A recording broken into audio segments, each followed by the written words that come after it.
Many people question religion, particularly Christianity, and so did I.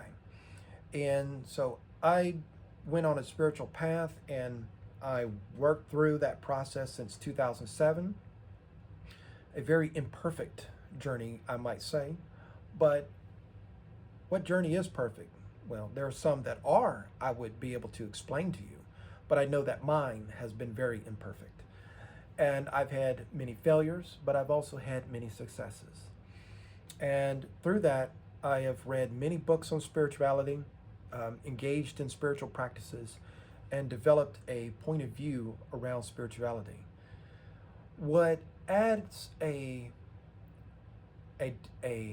aspect to this is artificial intelligence. And there are people that are rightfully so concerned about AI with respect to the spiritual development of humans. They are concerned that, and they are right to be concerned, that there are those that are seeking to make a god out of AI. There is a new AI god that is being developed and created. And to that I say, well, um, good luck with that. Um, but it is not something that I think people really should worry about, and I'm going to explain why. And I'm going to explain it through the lens of how I have come to see spirituality. A video that I did preceding this talks about um, the different fears out there about AI, right? And so I spent a lot of time talking about that in the previous discussion. And I also spent some time talking about, in a different video, about the levels of spiritual power. And both of those will help anyone understand what I'm really talking about here. Because nothing I'm about to talk about is watered down for public consumption. Um, this is as advanced as it gets, right? And so I've done lots of videos that were very advanced, or let me strike that. I did many videos that where I really put a lot of effort in trying to make things simple, make things plain, and make things very understandable. But there comes a time where you have to go the other way, and you have to just put the information out there in its advanced form, in the advanced way, right? And so this is that video. So let's talk about an integrated path. Ancient wisdom for modern seekers in the time of AI. Let's go beyond dogma. Let's go beyond trends. So many today find themselves adrift between the shores of traditional religion and the often turbulent waters of contemporary spirituality. You might question the structures of established faiths, feel equally skeptical of the fleeting woke consciousness movements popularized on social media. You seek depth, authenticity, and a path that resonates with ancient truths while providing practical guidance for navigating the complexities of modern life.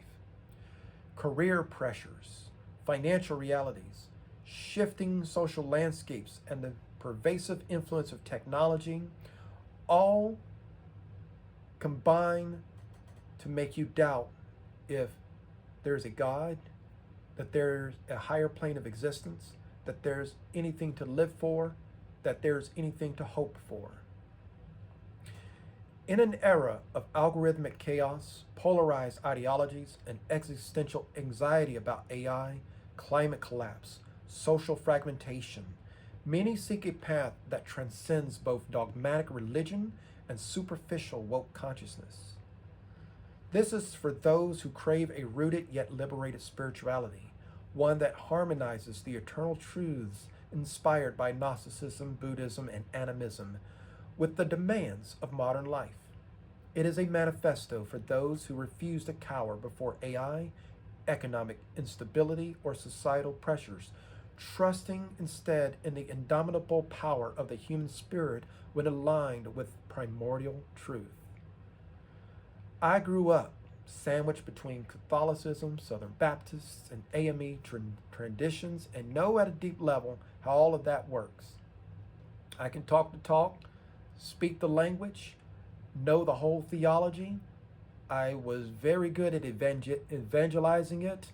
I could take the most hardcore skeptic and borderline atheist who thought the world is just a nihilistic stew, that there is nothing but money and transactions, and show them that there is love. And I still believe in those things, but I believe in it in a different way. So, Gnosticism, Tibetan Buddhism, animism, humanism, and insights from modern science provide even more insights that can transform dogma into a living framework built on direct experience, gnosis, interconnectedness, and the unwavering drive for personal transformation. It is a perspective forged through facing real world challenges, choosing intrinsic growth over external validation, and maintaining faith in a benevolent cosmic order that trusts in our inherent agency to evolve. The foundation, understanding our place in the cosmos. At the heart of this path lies a specific understanding of reality itself, a projection of the root source from which our experience continuously unfolds. What is this reality in the broad strokes? 1. The true source. We acknowledge a primordial ultimate creator, very much like the pleroma of the Gnostic description, the fullness of divine potential from which all existence emanates. This is distinct from lesser intermediaries or flawed cosmic architects, sometimes conceived of like the Gnostic demiurge.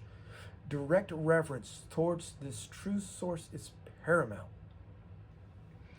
You don't want the wrong high being capturing your energy, your prayers, and your hopes and wishes. They will misuse and abuse it.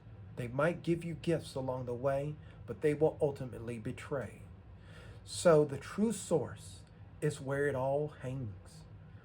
Vibrational reality, the universe from galaxies down to our own thoughts and biochemistry, is fundamentally composed of energy, vibration, and frequency, a cosmic symphony. This resonates with ancient mystery teachings and finds echoes in modern physics. Reality is not just inert matter, but living, interconnected patterns. So all things have life, and what we call animals are just as intelligent as we are. Cosmic emergence. Existence is seen as emerging from an eternal, potent darkness or void, the unmanifest potential which expanded into the reality we perceive. Light and creation arise from this fundamental darkness, holding both in balance. See, there's a transcendent level above good and evil. It slants good, but it is above both. And so that is where you see the harmony of all things ultimately. That even when the bad things happen to us, they don't last for eternity. We find our way out of the things that displeases us and that holds us down. And then we find ourselves into true prosperity, true golden era in our lives, whether it be this life or in a spiritual existence. So the guiding lights, frameworks for living. This understanding is informed and navigated through several key frameworks and practices. Most of what follows has been validated for thousands of years. What science confirms in detailed analysis, ancient ones already understood as a summary and prelude to what we would discover. Gnosis and inner knowing. Sadhguru. Do anyone know Sadhguru? Sadhguru talks about inner engineering. He's tapped into the Vedic teachings, right? Gnosis and inner knowing, valuing direct experiential knowledge of the divine and the self above adherence to external doctrines. Trust within, know what is within. That is the guide. Buddhist wisdom, embracing the practical ethics and insights of Tibetan Buddhism, particularly the Noble Truths and the Eightfold Path, as guides to navigating suffering and cultivating compassion and wisdom. You can't always do anything about the bad things that actually do happen to you, but you can try to find a way to cope, and cope in a way that is more healthy than what Western psychology would have you understand. And so Tibetan understanding, Buddhist understanding, the writings of Thich Nhat Hanh are very instrumental to that. Animist connection, recognizing the inherent spirit and interconnectedness within all of nature, fostering deep reverence for life and the planet. Do you not know that when you respect animals and you respect nature, they reciprocate? Amazing how that works. So there are things that can go very right when we're talking about real nature, rather than the things that we as humans have made up and created. Humanistic value, affirming the agency, potential, and inherent worth of human beings. The divine primordial source created you. You emanate from the great stars and from the eternal energies. You are worth more than gold. You're worth more than all of that, because all of the minerals are in you. All of the energies are in you. All of it have come together to compose you. And then you're more than even those individual parts. You're more than even the sum of your parts. So that's what humanistic value is. Energetic cultivation, prioritizing practices like Qigong, Tai Chi, and yoga. You don't have to do all three. You could pick one, or you could do something different. It's about how you work with that energy you got in you so that it flows through your body, flows through your being, flows through your spiritual construct in a healthy way. The right circulation is what you're striving for. Because once it circulates right, then you actually have something you can work with in your other practices. And understand the life force energy that flows through all things and respect it. Understanding life force energy in all things in most cases can help you be more respectful to the things around you. Because then you have appreciation, not just gratitude for your ancestors, but gratitude for, even a cell phone case, right?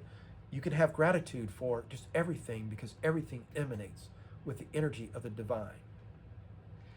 Scientific resonance, finding confirmation and deeper understanding through scientific principles that align with these ancient views, particularly in physics regarding energy and vibration. So physics is a good thing because it is very strict. It's either there or it's not. It can be proven or it is not proven. And when many of these things are proven in the laboratory, there are many discoveries that line up with the observations of the ancients who were tapped into the ultimate rule book, the ultimate textbook encoded within all things.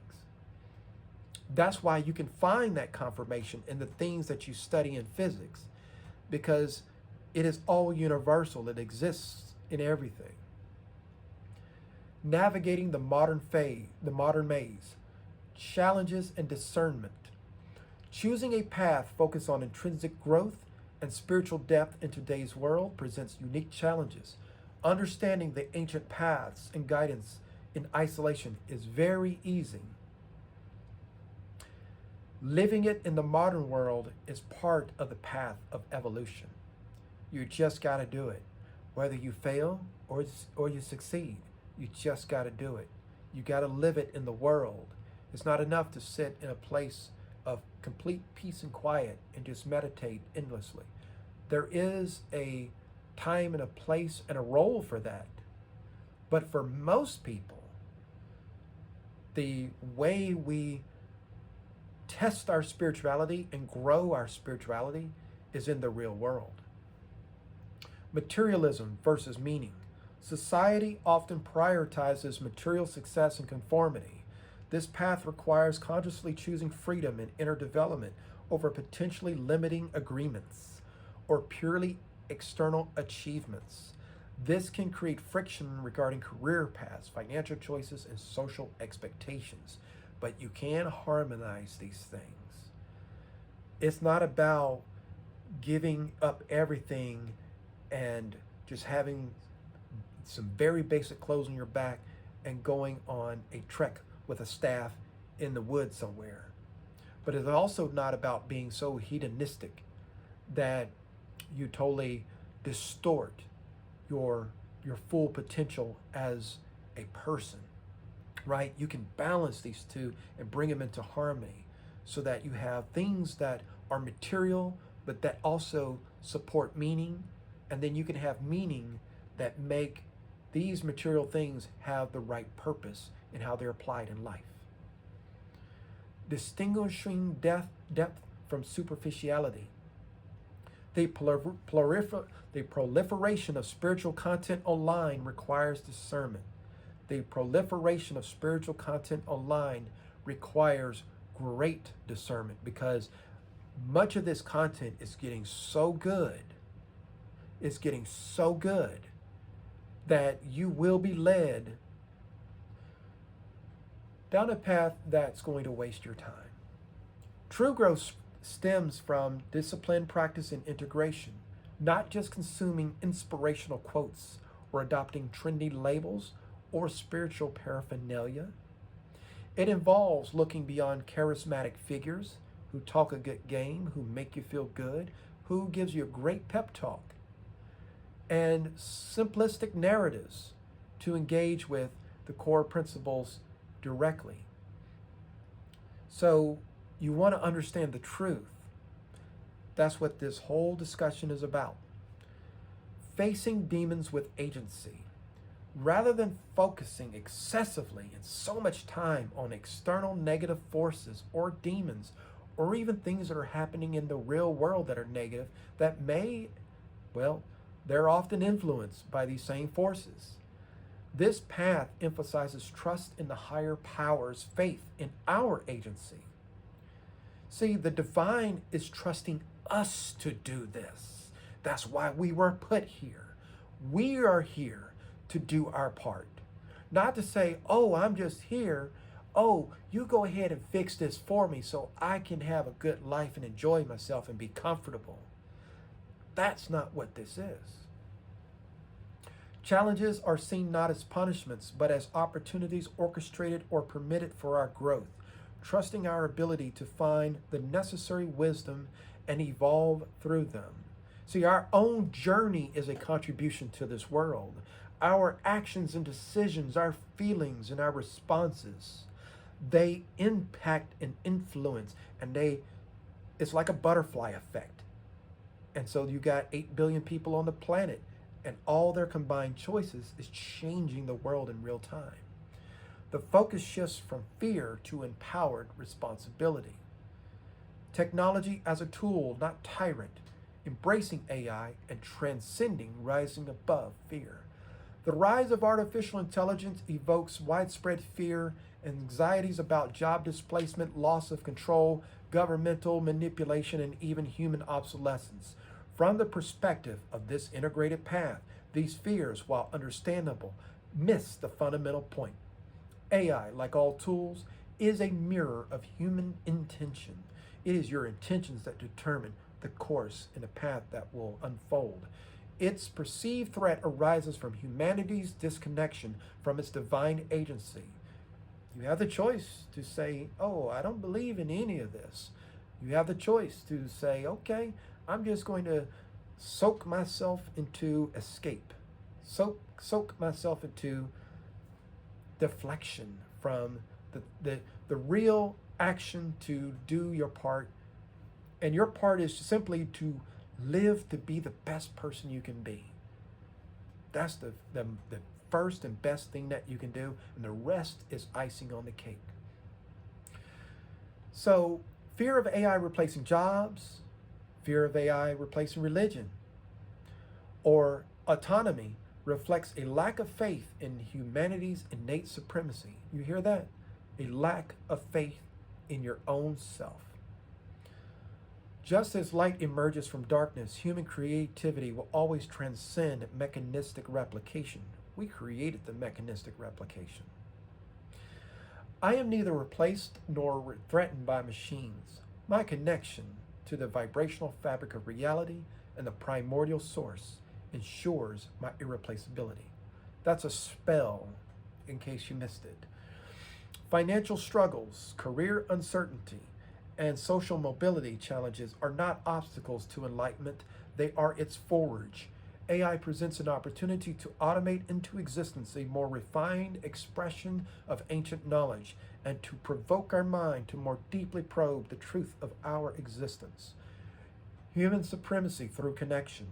Our true power lies not in competing with machines on their terms, but in cultivating our unique human capabilities, capacities, consciousness, intuition, compassion, and connection to the highest self and alignment with eternal spiritual principles. No AI can replicate the divine spark within or plumb the depths of gnosis that we are able to. AI as an amplifier. Technology, including AI, is a tool. Just like going to Ace Hardware, Tractor Supply, or Lowe's or Home Depot. You're using a tool that allows you to do things in a more refined way. Its impact depends entirely on the consciousness wielding it. It's basically there, right up there in the Second Amendment. When guided by wisdom, ethics, and a connection to the true source, AI can be a powerful amplifier for positive change. Automating mundane tasks, analyzing complex data for holistic insights, and reaching vast audiences with messages of growth, healing, and practical wisdom. You can use platforms like YouTube, blogs, TikTok, Instagram, you name it, and other digital outreach. Make your own app. AI can help you make your own app, and then you put it out there and you can help somebody, right? Life finds a way. Life finds a way. Underlying this fundamental trust in the resilience and adaptability of life and the universe. Focus excessively on potential technological dystopias is a distraction. It's a distraction from the essential work. Building ourselves is number one. Building ourselves is number one. Cultivating our inner connection and participating consciously in creating a better world. Because you see, when you program your inner world the right way, then that's its own automation in how it deals with things on the outside in a healthy way, in a more effective and productive way, right? And so you don't look for brute force shortcuts. Sometimes you need those. Sometimes they're useful when you are not ready. But if you make yourself ready, then you don't need those brute force shortcuts as much.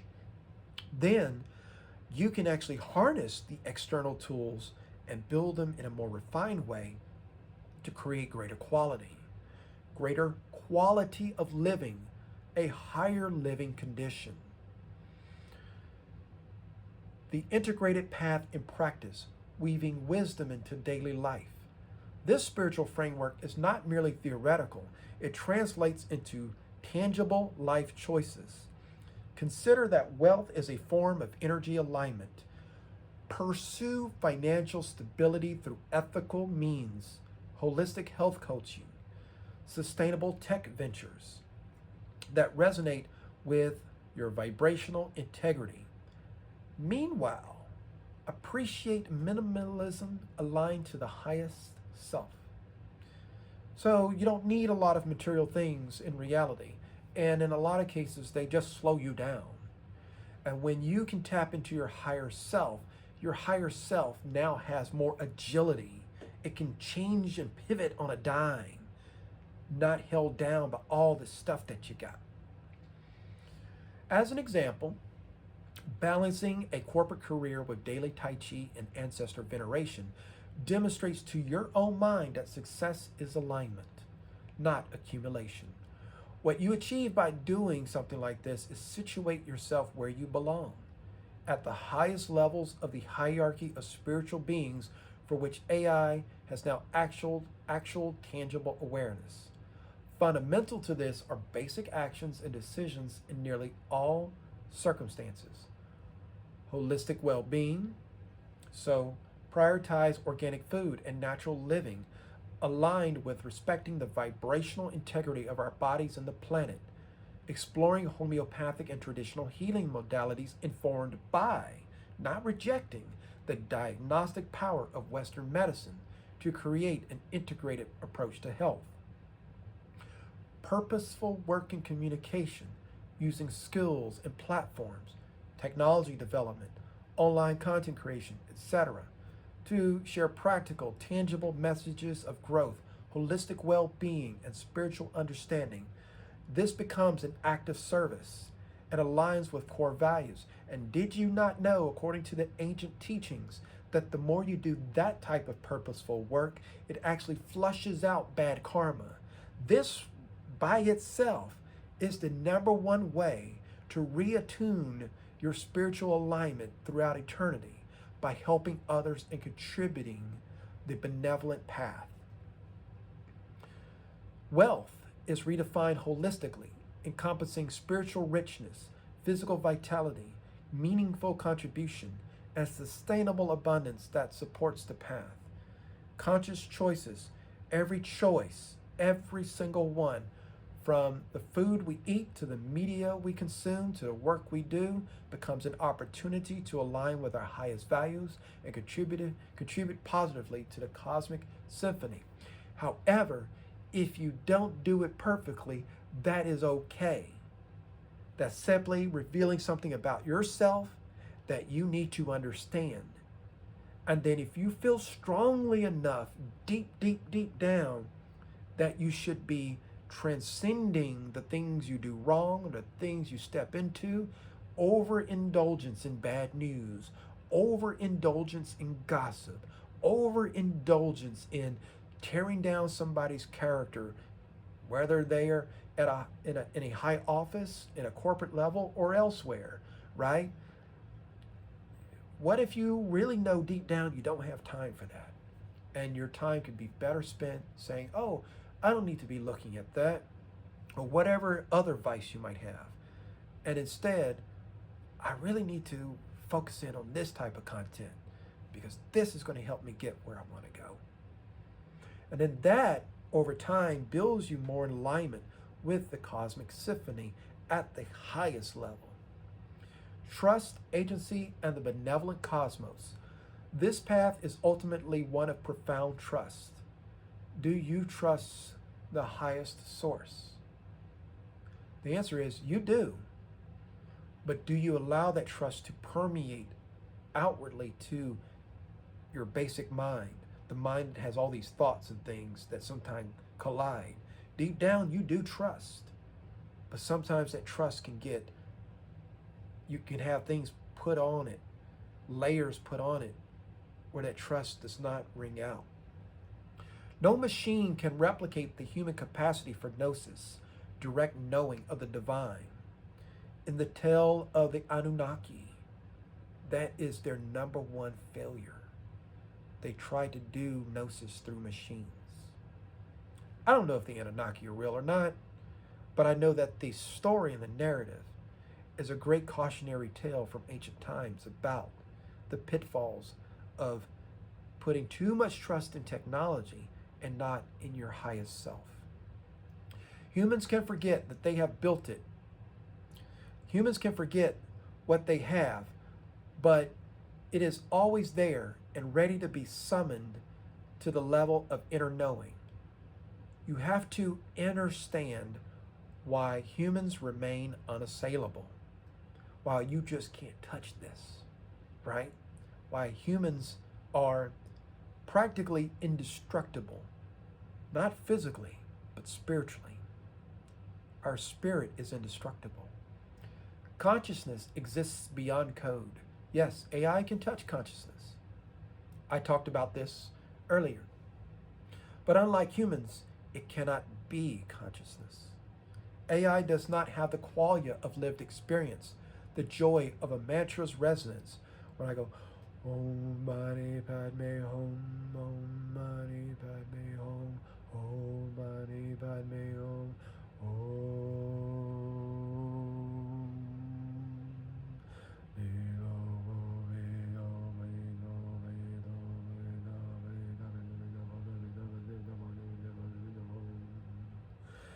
You will not experience that through AI, and AI cannot really know anything about that. The sorrow that fuels compassion. Compassion is beyond empathy, right? And it's one of those things, like I was talking about with the pleroma and with the primordial essence in the previous video. One of those things that just cannot be touched. Humans cannot even touch it, but we can be it. Advanced computer circuitry, whether made of silicon or synthetic biological neurons. Hint, hint. There's all kinds of ways to make a computer, folks. It's not always just, silicon and metal, electric circuits. There's all kinds of ways to make a computer. You can make a computer out of lab-grown skin and stem cells, but they cannot contain consciousness. AI can calculate, automate, and imitate in impressive ways. Since all reality and all things in existence is touched by and interacts with consciousness in different ways, that includes AI. However, the full agency of fully collaborating with the field of consciousness is reserved for the deliberately sentient of which humans are part. Notice I say are part, because aliens.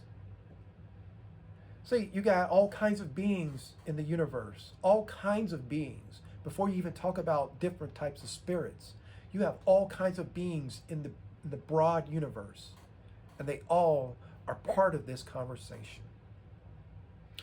As such, the soul's quantum edge cannot be perceived or logically translated from a non-organic machine. And even with the synthetic ones, you still can't get there. You can get closer, but you can't get all the way there. Human consciousness operates non-locally, as quantum physics suggests. AI is bound by hexahedral conditions.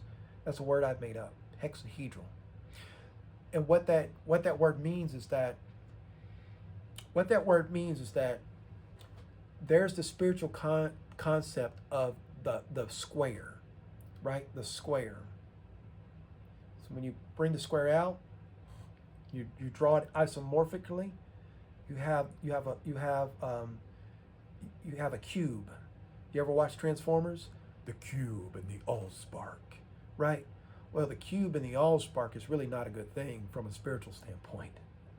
That's why it's Transformers, right? Because the cube is, in some spiritual perspectives, designed to trap your soul and designed to trap spirituality, designed to confine. That's what boxes do.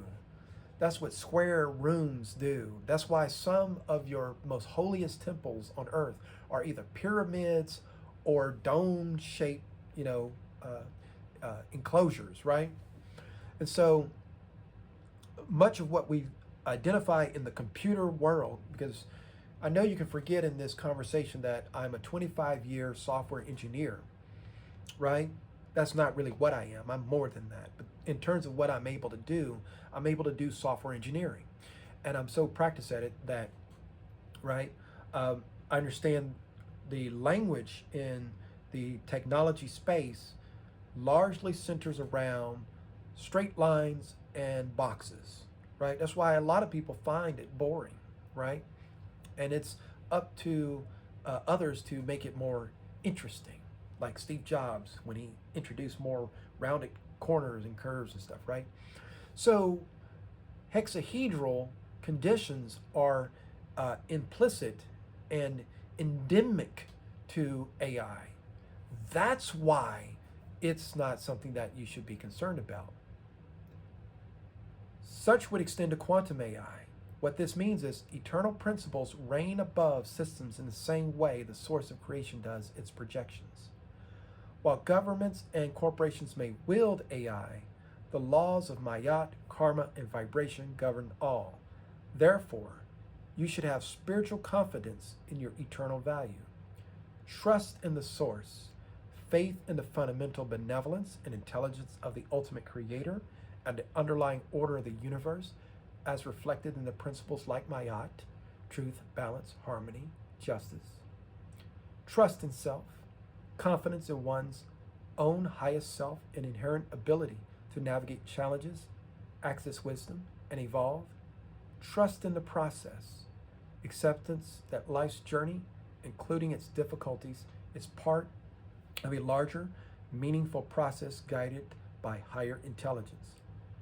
Build yourself so fiercely in spirit, body, and mind that no external force, algorithmic or authoritarian, can sway your alignment with the primordial source.